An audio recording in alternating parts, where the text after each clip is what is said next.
Deuxième et dernière histoire, Paul. Deuxième et dernière histoire qui concerne Renaud qui n'a pas le droit de jouer. Elle se passe en 2009, le 25 mai 2009. Renaud a 33 ans, il est déjà une référence dans sa discipline, mais il veut se mettre en danger. Alors il prend l'objet qui a le plus de valeur à ses yeux, on en parlait tout à l'heure, le fameux Vicomte de Panette, son violon, un Guarnerius de 1737. C'est vraiment un instrument, on ne va pas revenir sur son prix, mais qui vaut beaucoup d'argent.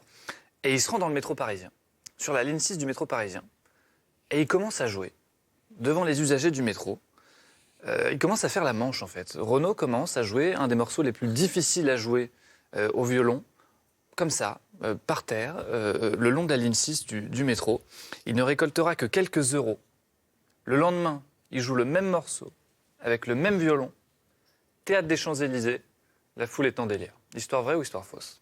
Ah, ça peut être vrai. Vous l'avez testé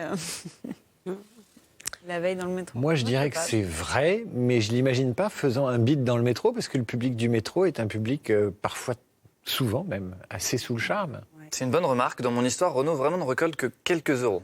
Et c'est déjà Renaud Capuçon. Ça va être encore un vrai faux. Il y aura un peu de vrai, un peu de faux là-dedans dans cette histoire, je crois. Vous dites vrai ou dites faux? Moi, je dis que c'est vrai. Vrai pour tout le monde? Bon, je vais dire faux, histoire d'équilibrer un Faux peu. pour Isabelle qui veut laisser un petit peu de suspense à ma chronique. Renaud, cette histoire est-elle vraie? Oui, c'est vrai. C'est Simon Lelouch qui m'avait réalisateur, qui m'a demandé de reproduire l'histoire qu'avait faite Joshua Bell, un collègue américain, qui avait fait ça lui dans le métro à Washington. Et nous, on l'a monté sur un court métrage. Donc, on a même des images pour vous. voilà, et c'était une expérience assez géniale. Il y a eu tout un passage quand je joue dans le métro, c'était en caméra cachée. Donc là, les gens n'avaient aucune idée, ils ne voyaient pas de caméra. Et ce qui était incroyable, c'est de voir à quel point les gens voulaient. Il y a plein de gens qui ne voulaient pas entendre de la musique, ce que je comprends. Donc il y a l'ignorance totale. Vous avez une dame qui me regardait, qui avait l'air d'apprécier, et les autres avaient l'air de dire « mais moi j'aurais pu être à la même position ». Mais on n'a pas envie d'être ému ou d'être troublé. Voilà. Donc c'est toute une question, comment est perçu l'art, et c'était très intéressant. C'est une expérience sociale, parce que dans ce magnifique doc de l'excellent Simon Lelouch, en fait, la musique ne s'arrête jamais, mais on passe des scènes du métro aux scènes du Théâtre des Champs-Élysées, et on voit vraiment le grand écart, et c'est vraiment une expérience géniale. Et vous n'avez jamais refait?